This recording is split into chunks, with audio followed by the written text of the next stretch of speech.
தலைமை கழக நிர்வாகிகளே, அமைச்சர் பெருமக்களே, மாவட்ட கழக செயலாளர்களே, நாடாளுமன்ற சட்டமன்ற உறுப்பினர்களே, செயற்குழு பொதுக்குழு உறுப்பினர்களே, கழகத்தில் பல்வேறு நிலைகளில் பணியாற்றி வரும் நிர்வாகிகளே, அனைத்திந்திய அண்ணா திராவிட முன்னேற்றக் கழக உடன்பிறப்புகளே, உங்கள் அனைவருக்கும் எனது பணிவான வணக்கம்.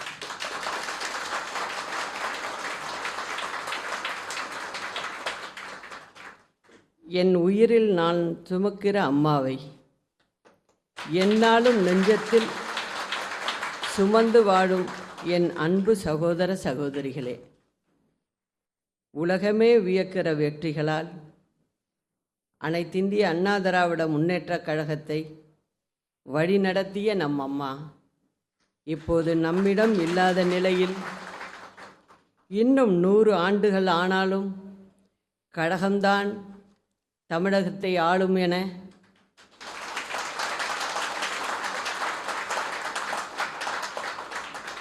நம் அம்மா முன்வைத்து சென்றிருக்கிற நம்பிக்கையை காப்பதற்காக இங்கே நாம் கூடியிருக்கிறோம். நமக்கெல்லாம் அடையாளமாக, நமக்கெல்லாம் பெருமைகள் பல தேடித்தந்து இந்த இயக்கத்தின் இதயமாக, நம் ஒவ்வொருவரின் இதயத்தின் இயக்கமாக, எனக்கு எல்லாமுமாய்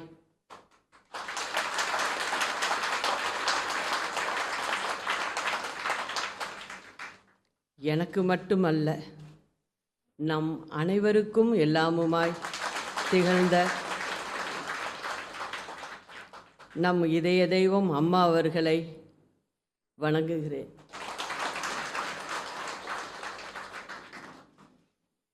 புரட்சித் தலைவருக்கு பிறகு தாயிருந்து நம்மை வழிநடத்திய தன்னிகரில்லா இந்த மாபெரும் இயக்கத்திற்கு என்னை கழக பொதுச் செயலாளராக ஒருமனதாக தேர்வு செய்து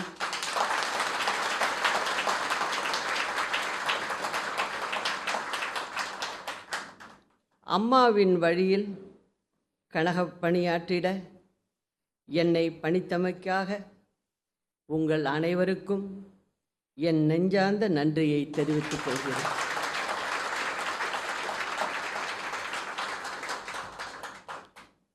ஆயிரம் கூட்டங்களுக்கு நான் அம்மாவோடு சென்றிருக்கிறேன். ஏறத்தாழ 33 ஆண்டுகளுக்கு மேலாக எத்தனையோ கூட்டங்களில் அம்மாவுடன் கலந்து கொண்டேன். ஆனால் இன்று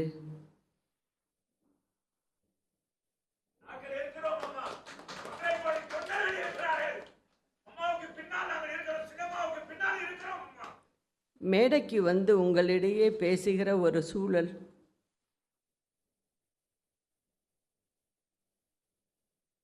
எனக்கு உருவாகி இருக்கிறது. உங்களின் அன்பு கட்டளையை ஏற்க வேண்டிய கடமையும் கட்டாயமும் எனக்கு ஏற்பட்டு உள்ளது. நான் கனவிலும் கூட நினைக்காத ஒன்று, கற்பனை செய்து கூட பார்க்க முடியாத ஒன்று நடந்துவிட்டது. தலையில் இடி வந்து விழுந்ததைப் போல நன்கு உடல்நலம் தேறி வந்த நம் அம்மா நம்மை விட்டு பிரிந்து விட்டார். தன்னை நம்பி வந்த யாரையும் கைவிடாதவர் இன்று தனது மரணத்தின் மூலம் நம் அனைவரையும் கைவிட்டு விட்டார்.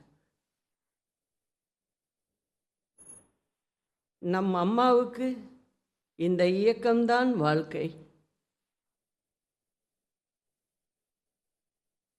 எனக்கோ அம்மாதான் வாழ்க்கை.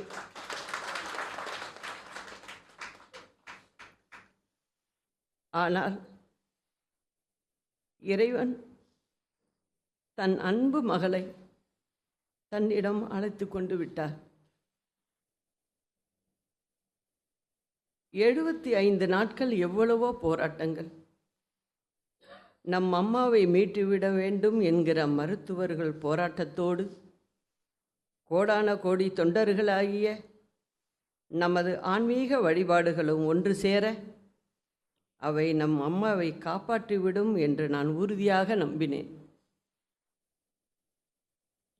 தீவிர சிகிச்சை பிரிவில் இருந்து தனியறைக்கு வருகிற அளவுக்கு அம்மாவின் உடல்நிலையில் முன்னேற்றம் ஏற்பட்டது.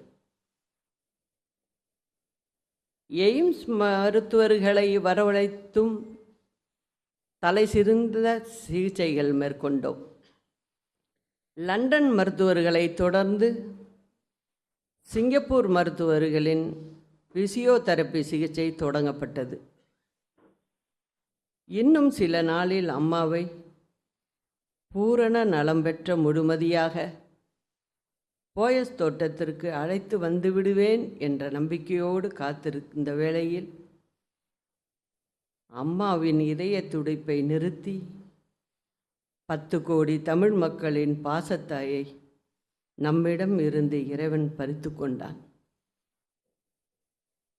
இன்று நாட்டு அரசியலையே தென்னாட்டு பக்கம் திருப்பி காட்டிய ஒரு தேவதை இல்லாத அரசியல் மாடம் களையிழந்து நிற்கிறது. எனக்கோ அனைத்தையும் இழந்துவிட்டு நிற்கிற நிற்கதி நிலை. சில நிமிடங்கள் மட்டுமே அம்மாவை சந்தித்தவர்கள், சில முறை மட்டுமே அம்மாவை பார்த்தவர்கள், சில வினாடிகள் மட்டுமே அம்மாவிடம் பேசியவர்கள், அவர்களே இன்று அம்மாவின் பிரிவில் துடிக்கிறார்கள் என்றால் 33 வருடங்களை அம்மாவுடன் மட்டுமே என் வாழ்நாட்களை கரைத்துவிட்ட எனக்கு எப்படி இருக்கும் என்பதை வார்த்தைகளால் விவரிக்க முடியாது. அம்மாவின் அரசியல் ஆரம்ப காலம் முதல் இதய தெய்வம் அம்மா அவர்களோடு தொடர்ந்து பயணித்தேன். அப்போது யாரும் நினைத்து கூட பார்த்திருக்க மாட்டார்கள், அம்மா என்கிற அந்த வார்த்தை இந்த அளவுக்கு மக்கள் இதயத்தை ஊடுருவும் என்று.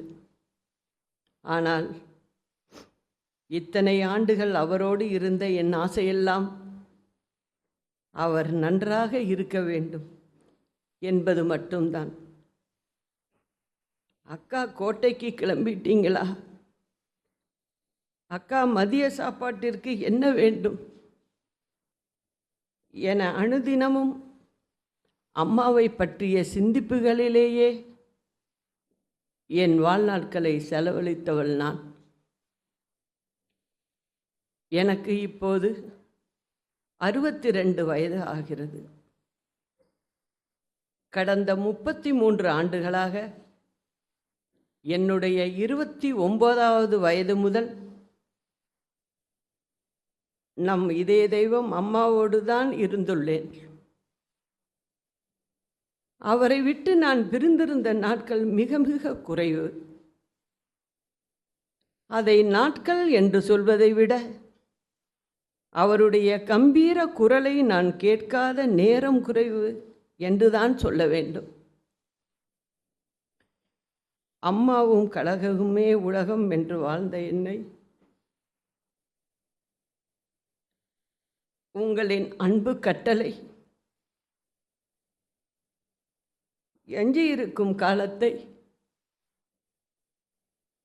அம்மா கட்டி காத்த கழகத்திற்காகவும் கோடான கோடி கழக கண்மணிகளுக்காகவும் நான் வாழ வேண்டும் என்கிற உறுதியை எனக்குள் எடுக்க வைத்திருக்கிறது. அம்மாவுக்கென்று ஆசைகள் இருந்தது. அவர் வாழ்ந்த வாழ்க்கைக்கு ஒரு அர்த்தம் இருந்தது. அது இந்த இயக்கம் வாழ வேண்டும், தமிழ் மக்களை இந்த இயக்கம் வாழ வைக்க வேண்டும் என்பதுதான். இத்தனை ஆண்டு காலமாக அது நிறைவேறியது. இனிமேலும் அது நிறைவேறிக் கொண்டு தான் இருக்கும்.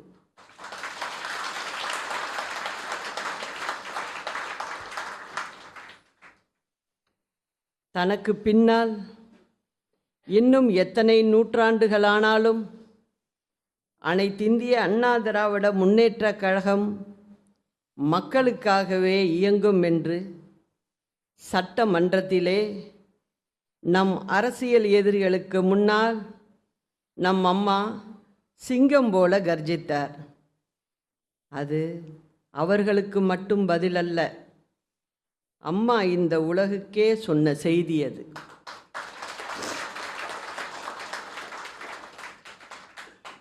எத்தனையோ போராட்டங்கள், அரசியல் நெருக்கடிகள், எதிரிகளின் சூழ்ச்சிகள், ஏற்றத்தாழ்வுகள் என எவ்வளவோ வந்தபோதிலும் அதிலெல்லாம் அம்மா வென்று வருவார், நான் உறுதுணையாக இருப்பேன். ஆனால் இன்று தாயை இழந்த பிள்ளைகளாய் நாம் தவித்து கொண்டிருக்கிறோம். உங்களின் பலரின் செயல்பாடுகளை, பண்புகளை அம்மா என்னிடம் பகிர்ந்து கொள்வார். எப்போதும் செயல்பாட்டையும் விசுவாசத்தையும் தான் நம் அம்மா இதய தெய்வம் நம்மிடம் எதிர்பார்த்தார்கள். சில நேரங்களில் அவற்றை கூடுதலாகவே எதிர்பார்த்தார்கள். அதற்குரிய வாய்ப்புகளையும் அவர் ஏற்படுத்தித்தான் தந்தார்கள். அத்தகைய நம் அம்மாவின் எதிர்பார்ப்புதான் நம்மை இயக்கும் சக்தியாக திகழ்ந்தது. அது தொடர்ந்து அமைந்திட வேண்டும். அணையா நெருப்பாக அதை நாம் ஒவ்வொருவரும் இதயத்தில் நிலைநிறுத்த வேண்டும். அடிப்படையில் அம்மா துணிச்சலின் பிறப்பிடம். அன்றைக்கு ஆணாதிக்கம் நிறைந்த அரசியலில் இந்தியா முழுவதும் தேடினாலும் ஒரு இந்திராவை தவிர வேறு ஒருவர் இல்லை என்ற நிலையில் நம் அம்மாவின் அரசியல் பிரவேசம்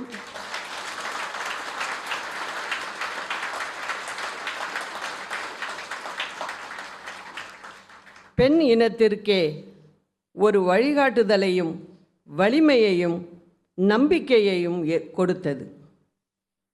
அரசியல் மாடங்களில் பெண்கள் பங்கேற்று பெரும் புகழ் சேர்க்க முடியும் என்கிற புரட்சிகர வரலாறு நம் அம்மாவால் தான் உருவானது.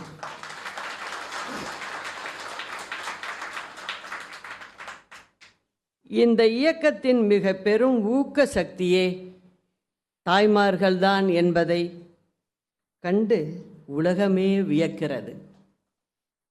இன்றும் அம்மாவுக்கு பிறகு ஒரு பெண்ணாக நான் கழகத்தின் பொதுச் செயலாளர் கடமையை ஆற்றுவதற்கு முன் வந்திருக்கிறேன் என்று சொன்னால் அதற்கு மிக முக்கியமான காரணம் கோடான கோடி சகோதர சகோதரிகள் எனக்கு பக்க துணையாக நிற்பார்கள் என்கிற நம்பிக்கையில்தான். தந்தை பெரியாரின் தன்மானம், பேரறிஞர் அண்ணாவின் இனமானம், புரட்சித் தலைவரின் பொன்மனம், இவை யாவும் ஒருங்கே பெற்ற நம் புரட்சித் தலைவி அம்மாவின் போர் குணத்திற்கு ஈடு இணையாகிட ஒருவராலும் முடியாது. இன்னும் 1000 ஆண்டுகள் கடந்தாலும் அவரது இடத்தை யாராலும் நிரப்ப முடியாது, நிரப்பவே முடியாது. ஆனாலும் நம் அம்மா நமக்கு கற்றுத்தந்திருக்கிற அரசியல் பாடங்களை, அவரது பாதத்தடங்களை வேதமென பின்பற்றுவோம். அம்மா அவர்கள் நிர்மாணித்த இந்த இயக்கம் மக்களின் இயக்கம். இந்த அரசு மக்களின் அரசு.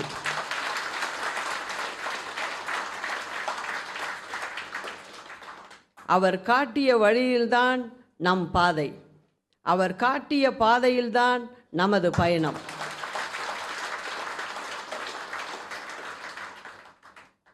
பேரறிஞர் அண்ணா, இதய தெய்வம் புரட்சித் தலைவர், இதய தெய்வம் புரட்சித் தலைவி, இவர்கள்தான் இந்த மாபெரும் இயக்கத்திற்கு அடையாளம். இவர்களை தவிர வேறு யாரும் இங்கே முன்னிலைப்படுத்த மாட்டார்கள் என்பது உறுதி.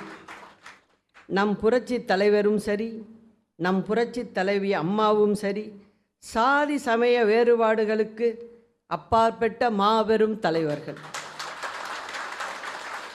அவர்களின் அந்த மகத்தான வழியில்தான் இந்த இயக்கம் இன்று வரை பயணித்திருக்கிறது. இனியும் அதே வழியில்தான் வீறு நடை போடும்.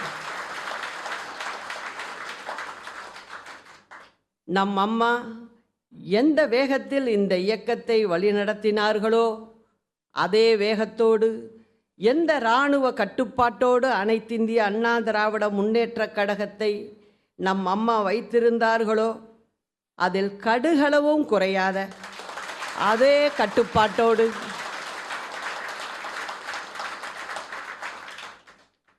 உழைக்கும் தொண்டர்களுக்கு உயர்வளித்து அழகு பார்க்க எந்த அளவுகோலை நம் அம்மா கொண்டிருந்தார்களோ அந்த அளவுகோலோடு நம் அம்மா காட்டிய வழியில் இருந்து இம்மி கூட விலகாமல் இந்த இயக்கத்தை கொண்டு செலுத்துவோம். கனி வெளியே தெரியும், காய் வெளியே தெரியும், பூ வெளியே தெரியும், இலை வெளியே தெரியும், கிளை வெளியே தெரியும். ஆனால் இதையெல்லாம் தாங்கி பிடித்து கொண்டிருக்கும் வேர் வெளியே தெரியாது. அந்த வேர்தான் அனைத்திந்திய அண்ணா திராவிட முன்னேற்றக் கழகம் என்கிற இந்த இமய பேர் இயக்கத்தை கட்டி காத்து கொண்டிருக்கும் அப்பழுக்கில்லா கோடான கோடி தொண்டர்கள். அவர்களின் உழைப்புத்தான் இந்த இயக்கத்தின் உயிர்நாடி என்பதை உணர்ந்து கழகத்தின் தொண்டர்களை நாம் கண் இமையாக காப்போம். தமிழக மக்களால் ஆராதிக்கப்படுகிற கழக அரசின் மீதான மக்களின் அன்பில் குன்றுமணி அளவுக்கு குறைவராது பாதுகாப்போம். நம் கருணைத்தாயின் மறைவில், அந்த சரித்திரத்தின் நிறைவில் கழகத்தை வீழ்த்திடலாம் என்று கணக்கு போட்ட சூது மதியாளர்களின் சூழ்ச்சிகளை முறியடித்து தாய் வழி வந்த தங்கங்கள் எல்லாம் ஓர் வழி நின்று நேர்வழி சென்றால் நாளை நமதே என்ற மக்கள் திலகத்தின் வாய்மொழியையே நாம் எந்நாளும் தாய்மொழியாக ஏற்போம்.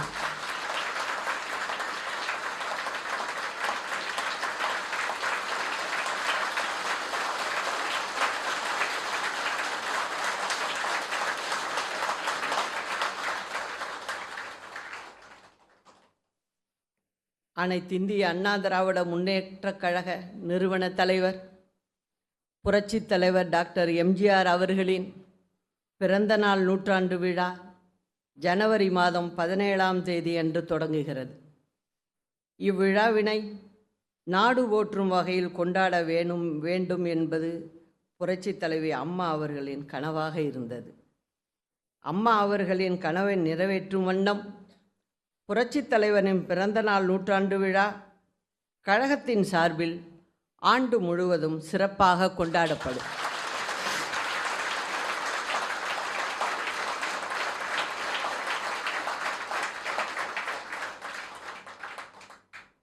புரட்சித் தலைவர் பிறந்தநாள் நூற்றாண்டின் நினைவாக சிறப்பு அஞ்சல் தலையும் அவரது திருவுருவம் பொறிக்கப்பட்ட சிறப்பு நாணயமும் வெளியிட அனைத்திந்திய அண்ணா திராவிட முன்னேற்றக் கழகத்தின் சார்பில் மத்திய அரசை வலியுறுத்துவோம் என்பதையும் தெரிவித்துக் கொள்கிறேன். ஒன்றை மட்டும் இந்த நேரத்தில் நிறைவாகவும் உறுதியாகவும் சொல்ல விரும்புகிறேன். நம்மை இன்று விமர்சிப்பவரும் கூட நாளை மனமுவந்து நம்மை பின்தொடரும் அளவுக்கு ஒரு புனிதமான பொது வாழ்வை நாம் மேற்கொள்வோம்.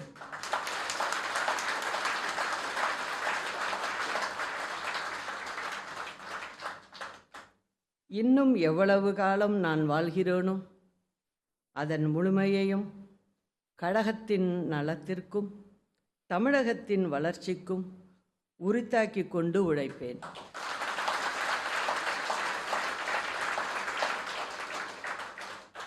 ஒன்றரை கோடி பிள்ளைகளை உன் வசத்தில் ஒப்படைத்திருக்கிறேன் என்று அம்மாவின் ஆன்மா என் அருகில் இருந்து ஆணையிடுவதாகவே என்றும் நான் உணர்கிறேன்.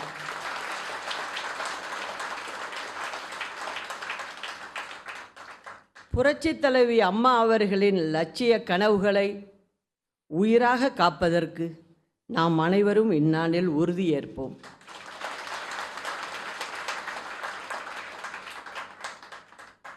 அனைத்திந்திய அண்ணா திராவிட முன்னேற்றக் கழகத்தின் பொதுச் செயலாளராக என்னை ஒருமனதாக தேர்வு செய்திருக்கும் உங்களின் அன்புக்கும் நம்பிக்கைக்கும் ஏற்ப என் வாழ்வின் எஞ்சிய காலத்தை அர்ப்பணித்து உழைப்பேன்.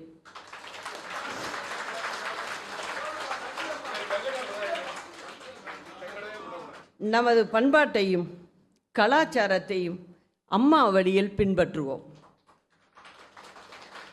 அம்மா அவர்கள் வகுத்து தந்திருக்கும் நெறிமுறையில் நெல்முனை அளவும் மாறாமல் இந்த இயக்கத்தின் பொதுச் செயலாளராக பணியாற்றுவேன் என்பதை மீண்டும் ஒரு முறை தெரிவித்துக்கொண்டு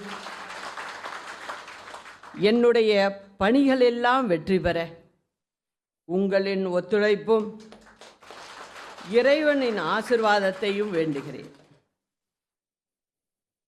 தந்தை பெரியாரின் தன்மானம், பேரறிஞர் அண்ணாவின் இனமானம், புரட்சித் தலைவரின் கனிவு, புரட்சித் தலைவி அம்மா நமக்கு போதித்த துணிவு, இவற்றையே உயிராக உணர்வாக போற்றுவோம். எங்கள் அம்மா புகழை இப்புவியே சொல்லும். எப்படை வரினும் இப்படையே வெல்லும் என்று உறுதி கூறி மக்களால் நான், மக்களுக்காகவே நான் என்று முழக்கமிட்ட நம் அம்மாவின் வழியில் நம் பயணத்தை மேற்கொள்வோம். நன்றி, வணக்கம்.